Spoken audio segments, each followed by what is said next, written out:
All right, everyone, welcome to the Tea and Mortgage podcast with John Coleman. And John, believe it or not, this is episode number 40, the big 40. You do know I keep saying this. You stop saying the number, please. You bullied me into doing this 14 months ago. What God? That's 3 and a bit years now. It does feel like second nature to me now. So I need to thank you for that, mate. You pushed me past my comfort zone. So here we are, 40 episodes later. My God, and thank you. I know. Yeah, thank you. And it's honestly great that number one, I just like chatting with you. We usually do these on Saturday mornings, Sunday mornings via Zoom. You're there in Ireland, I'm here in Spain, and we catch up. But it's also honestly great information for folks. And we're always focused on giving good education, good information from a solid foundation, not just selling, right? Oh well, you know me long enough at this point now, mate. It's an educational piece. I've always, Yeah. as I always say to people, I'm like the teacher you didn't like in school, who you just knew in the back of your head was talking sense. You might not have liked him, but you knew. So my role in all of this is to educate people so that they understand ultimately where they are, and then they make a decision based on that. Do they wait? Do they do something? And there's no right or wrong answer to that. That's down to a personal information. But getting the correct information is obviously the essential thing. And I suppose we take a little bit more of a not just a mortgage view on this, because the mortgage is just the vehicle. It's ultimately about buying a home. So it's about Yeah. educating the whole process in terms of where you start, the middle, the end, and that's what we're going to discuss today. Does it make sense to buy a home? And that's obviously Yeah. going to be the topic of our conversation today. Sorry, did I steal your thunder by kind of No, introducing no, that it's there? all good. And it's true because there's so many different things that go into Yeah. buying a home, buying a property, and people say, okay, buying a home is the biggest purchase you'll ever make. Incorrect.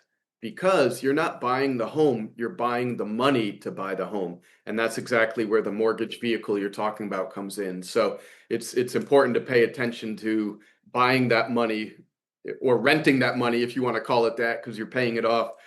So, it makes sense to own a property, but does it make sense for everyone to get a mortgage? Can they get a mortgage? Is now a good time? So yeah, we'll talk about should you buy now or wait, and what most people actually get wrong. Okay. Yeah, no, looking forward to sharing my own personal experiences from someone who bought it at the wrong time, by the way. Okay, in Hmm. in theory. So um where do we go? Yeah, yeah, absolutely. So I would say first, let's talk about the financial side of it. Should you buy now in terms of interest rates, in terms of the economy, in terms of people's income, the job market, all these different things? What factors, there's not one solution for everyone or one answer, but what Correct. factors at least should play into it? Well, yeah, no, and I would often get asked that question, and I sometimes feel it's worthy of me because ultimately I have a duty of care to educate people. So I don't know if there's a definitive should I buy now, yes or no answer, which is what you want to hear. I'll share my experience in terms of what happened with me, and that's how I would personally frame if I was looking to buy a property now. That it would frame my thinking in terms of how I would go about doing it. Okay, back in the crazy days of 2008 and 2009, when I personally believed the world was just going to continue going up and up and up and up and up, I ended up buying two properties at the time. Okay. And within 6 months of buying the second property, the world crashed. Okay. So Hmm. the Lehman Brothers, the whole banking system didn't, it looked like the whole world economy was about to. So the market just absolutely went from here down to the ground. Now, I got lucky, and I'm going to call it luck because there were moments where I might have thought, no, I'm not going to get lucky here, right? And I didn't have to sell, okay? But as I said, that wasn't any great planning on my behalf. And there were moments where I would have thought, God, this could go really badly for me, okay? But because I didn't have to sell, I was able to, what we maybe say, ride through the negative equity period. So whereby suddenly the price was down there, but over time, from about 2000 2013 onwards, the property market started to go back Yeah, up again. There was about yeah, maybe 2014. I think 2012 was probably the bottom. And then from maybe 14 onwards, it started to increase, maybe 14 and 15. So I got lucky and was able to ride out that negative equity period. Okay.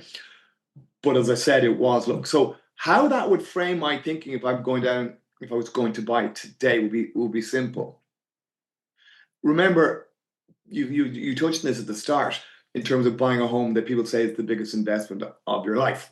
I don't agree with that either. I don't agree with it from a slightly different reason to one you suggested.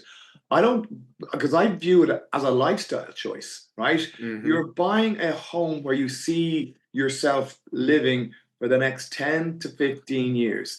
Is it yeah, near your job? Is it near your friends? Is it near your family? Is it near schools? Is there a good transport? All those kind of things that make your life better, basically. Okay. So that's what I tell people. If you're buying a home, you need to take a 10 to 15-year view on it. Okay. yeah, If you take a 10 to 15-year view on it, you eliminate a little bit of the risk in buying, am I buying a property at the right time? Because hmm nobody has a crystal ball. Okay. And I'm going to talk about the world we're living in a second. Okay. But nobody does have a crystal ball. But if you're buying a home, well, if your house is worth 50,000 more next year or 50,000 less next year, it doesn't make any difference, yeah, okay? yeah, Because you're not going anywhere. Like I got lucky and I was able to live through it and I was very happy with where I live. So I was yeah, never looking to sell, right? So if you take a long-term view and you buy a home that ticks all the boxes from a lifestyle choice, okay? Well, then I would be recommending buy if the buy now. Okay, that would yeah, be my yeah. recommendation. If you're of the view that, and this would be go. I remember my mother would you know your mother they always have words, wise words, right? But I would have remembered saying, you've just got to get yourself on the property ladder, right? And that kind of Pretty good advice. Pretty good advice. well, Yeah. yes and no, okay, right? Right, and I because it kind of it could slightly contradict what I've just said. The mothers always give good advice, by the way, but in relation to this particular element of it, if you're just getting on the property market, so I'm going to buy a house now. It's not my perfect house, and I can see myself selling in 3 to 5 years. Okay, and that thought process can work. Okay, and I'm not saying it won't work, but it creates a bigger risk.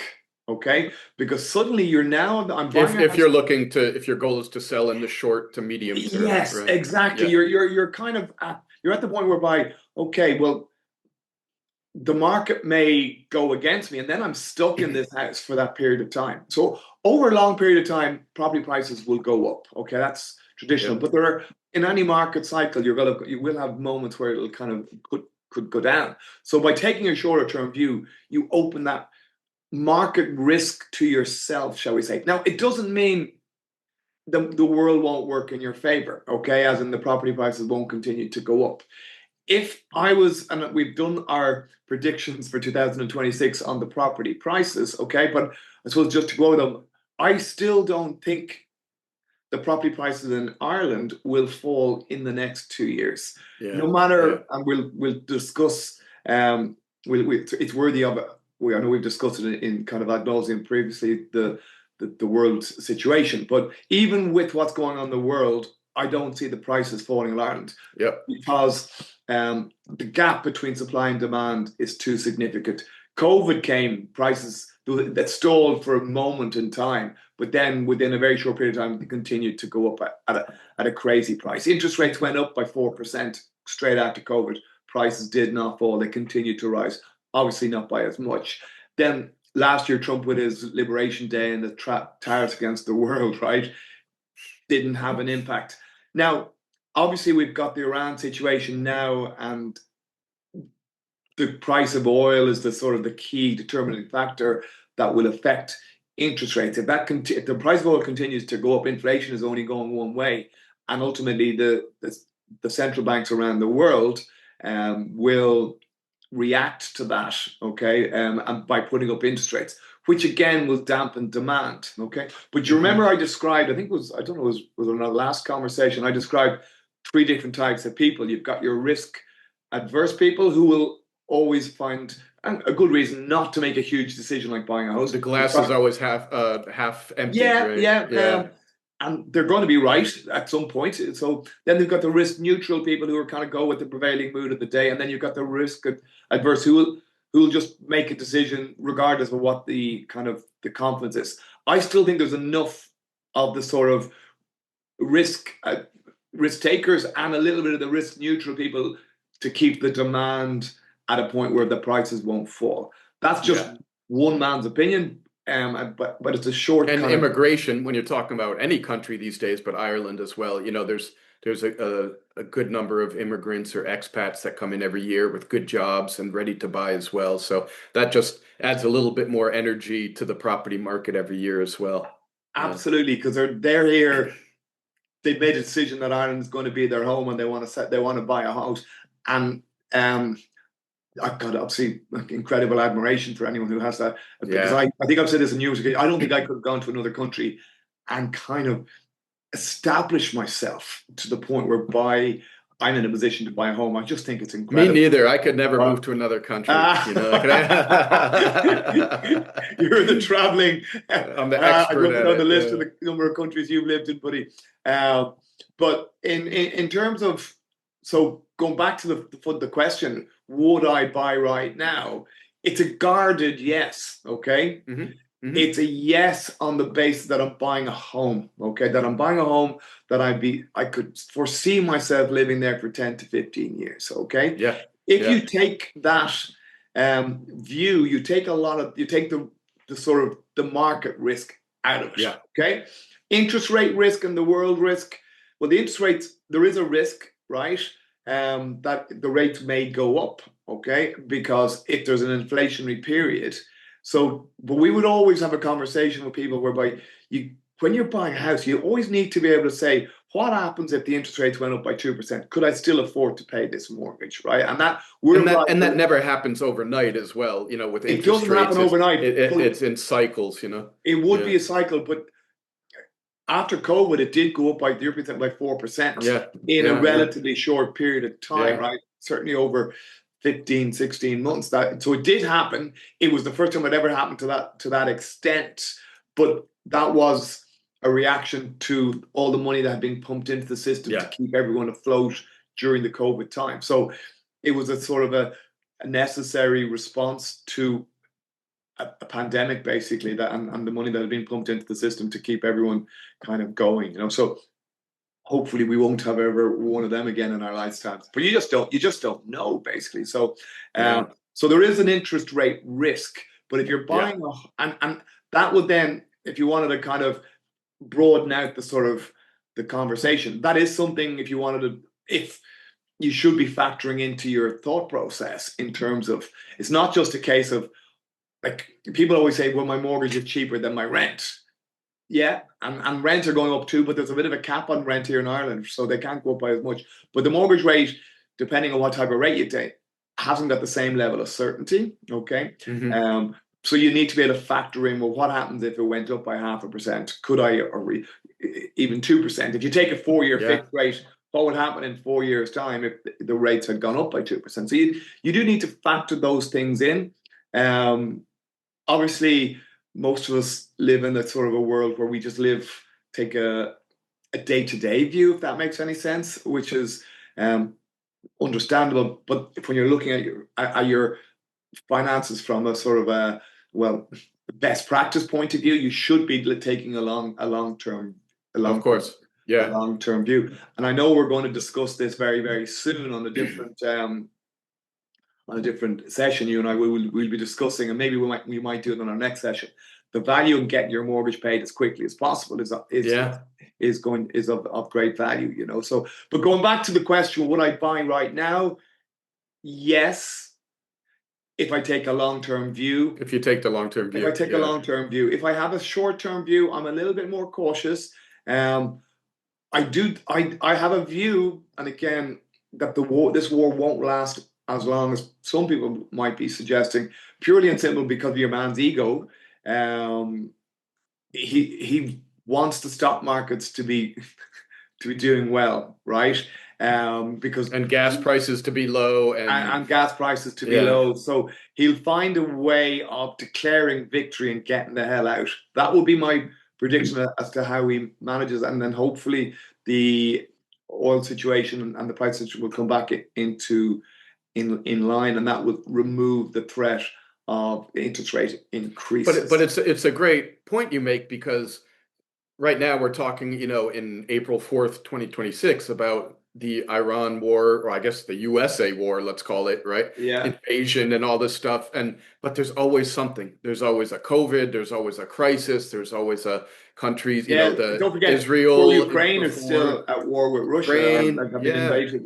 And So there's always some sort of world event like this. But if you take the long-term view, real estate usually moves in cycles. And normally, at least in the US, I've noticed it's about 8 to 12 years historically. So no matter the ups and downs, if you're holding a house and looking long term, at least one cycle, everything's going to even out, whether it's your equity or, your price and stuff like that. The other thing that I like you said is, are you buying a home?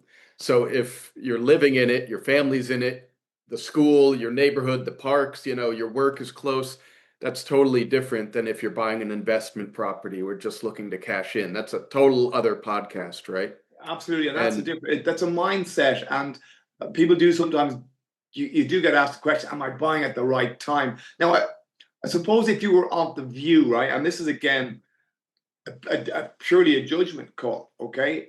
If you were of the view that there was a crash coming, which I do not believe there were, and you're of the view that your income is going to be okay, but if you wait 6 months, 12 months, that suddenly if the market was to fall 10% or 15% or whatever figure you had in your head, that suddenly the house that you would really like that's outside your reach right now becomes available. Okay. And that would be a judgment call, not because you don't want to buy a home, but you're prepared to wait for the circumstances to be in line with where you can achieve what you want to achieve. Okay. no, let me jump in here if it's okay, if you don't mind, because that's Go just for it. one factor, is the price of the house. So let's say Yeah. there's a crash and houses went down 10%. Well, what happened to that? Did you lose your job because the economy's in a recession? Well, then you can't buy that house. Is there crazy Absolutely. inflation, or did the mortgage rates go way up because of some economic problem? Well, then again, you're getting a 10% discount on the house, but you're paying more for the money to buy the house. So, the perfect time is usually when it's perfect for you and your lifestyle in general, And right? the lifestyle question is the right one, because there is that phrase, be careful what you wish for, right? Mm, So if you're wishing for a market crash, well, what are the consequences of that, or why did that happen? Okay.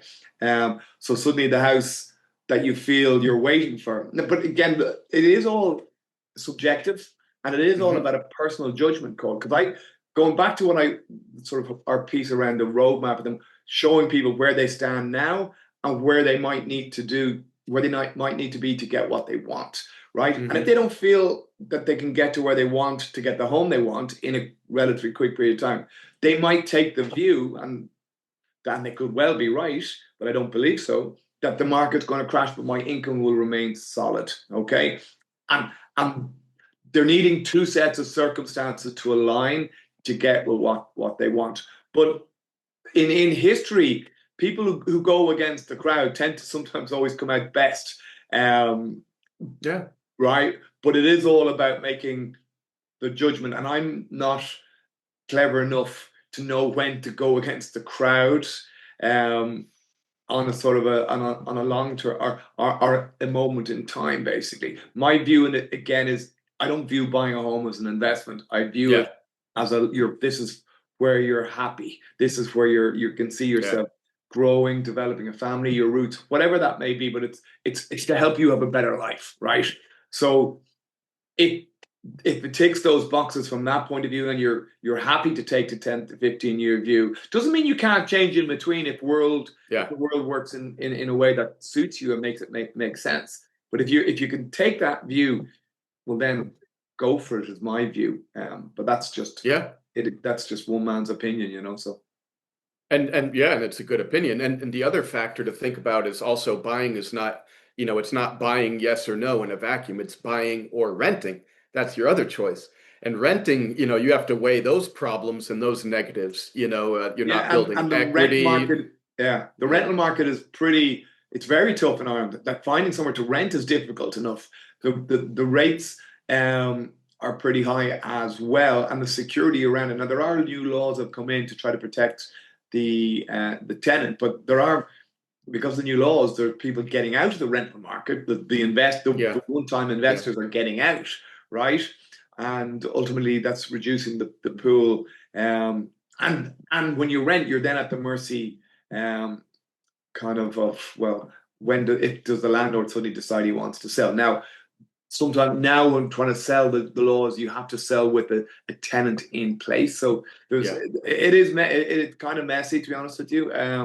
But the point you make about renting versus paying a mortgage is a valid point, and it's something that Yeah, and a lot of people, factors in. that's the financial side of renting. A Yeah, lot of people also just don't want to keep moving, and they're hiring movers and they're putting their and their deposits, and oh, it's a then if they nightmare. have to move again in 1, 2, 3, 4 years, maybe it's not the same school district for the kids, maybe it's different, and so it's really, really nice to have a stable home that you live in. I know your place you're in right now. How long have you owned that now? Is that one of the ones from 2008, right? You've Yeah, enjoyed the stability, right? amazing. But as I said, I couldn't be happier here. But I wouldn't want to pretend I was any genius. I got lucky, Norm, in truth, because Yeah. I didn't. I got caught up in the wave when everyone was buying back. I don't know if you remember those times. It was Oh, cra- oh. yeah. So Yeah. I got caught Still, up in that. still have, still have anxiety dreams about that, about 2008. Believe me. Well, I went with the sort of I think it was 2000. I think I bought it before. Was it 2007? I can't remember now exactly, but Yeah, I went with the wave. I was a mortgage broker at the time for a year. But you remember me telling this story? Like even when I was buying, and even though when the world was still going at a crazy, I got sick with the thought of yeah, what I was doing. So yeah, um, buying a house is a huge thing. So it goes back to educating yourself and yeah, asking the question, okay, I've given my opinion, should you buy right now? And I suppose we can touch on, if you feel your job is safe, you like the area, you like it ticks the boxes from a lifestyle choice, then don't be waiting for some mythical crash that yeah. may or may never happen. Where, 3 out of 4 huge financial, economic world factors need to be aligned for it to be the perfect time, because that Yeah. usually doesn't happen, and to that point, speaking of 2008 and after, when you could say, oh my God, there were houses, 20, 30% off. There was so many foreclosures and short sales that you could buy a house for 50% less than, it used to be. But number one, banks were super conservative and tightening and No, they lending weren't less. lending, Norm. They weren't No. lending. Yeah. And so it was only the cash, people were only taking cash The rich investors and got richer. buyers. It's that Yeah. phrase, and there was a certain level of that, and anyone who was able to buy a house at that point when it hit rock bottom, they were the fortunate few, shall we say, Yeah. rather than the bountiful Mary. It was literally a very, very, Yeah. very short. No, and even them, some of them, they would have been nervous about doing it because they were thinking, "Oh, is it going to continue to go down?" So Yeah. there's still a risk, even if you think, "Okay, I'm buying it at the Yeah. perfect time." At any moment in time, there's still a 50% chance as to Yeah. whether the market's going to go back up or continue to go down. But you only realize the loss if you sell. And the point is, if And you're yeah, that's the if you point. could safely, comfortably pay your mortgage, if you're happy there, your family is safe and it's a nice area, then why not, right? Yeah, no, Yeah. no, that would be the view. But Good. again, get yourself an understanding as to how comfortable you feel around what you can do, your repayments. If interest rates were to go up, would you be able to meet those repayments? Yeah. And that adds to the sort of the overall. Well, can I do it? Will I do it? Once you've kind of answer those questions for yourself, then you'd be in a strong position to move forward. Because even the world we're living in, it's still so difficult to find a home. So coming to the Yeah. coming to the Yeah. coming to the conclusion that I want to buy a home and it's the right time for us to buy a home, that's only the first part. you then have to go and find it and make it all happen. And that's still a challenge. And I'm not trying to talk people out of it, because ultimately that's not my business. I want to help people buy But it's a lot homes. of work. It's a lot of work, and it's a But lot it of, is, yeah. it is kind of, you don't wake up and suddenly I'm buying a home. You kind of need to answer all these questions for yourself. Then you need to talk to the bank, hopefully talk to us before that. And then you have the problem, okay, now that we know we've got everything in place and we're ready to do it, then finding the home then becomes the challenge, Interesting. Well, But and then at the people, end of it all, when you get the keys to your own home, it's an incredible feeling. You feel so proud, right? So yeah. I know we're talking about the nuances of why and what, but ultimately, and I say this for whatever number of years later, but I still feel very proud that I own my own home. It's a lot in the beginning, but then then it's stable and you start reaping the rewards. And when you don't have to move in a year, 2 years, when your furniture is set for 10 years, when you have your first holidays there, when the kids are, not in school there and stable and happy, it all pays off. So, and Absolutely. if people wanted to speak up to you about, if it's the right time for them, or the financial aspect, or the mortgage, of course, it's totally fine. They could just give you a call or contact you, or Yeah, start with the I mortgage work off roadmap. appointments, as you know, Norm, because lots of people, thankfully, touch wood and long make it, are looking to talk. So it's easier to work off an appointment whereby Yep, I can give people undiluted attention, because if you're just jumping from call to call, of people course. might feel that they're not. I'm not. So I prefer to give dedicated time to be able to discuss their own set of circumstances, and that kind of everyone has their own. Rather than just stealing a moment here, I prefer to work off Of of course. sort of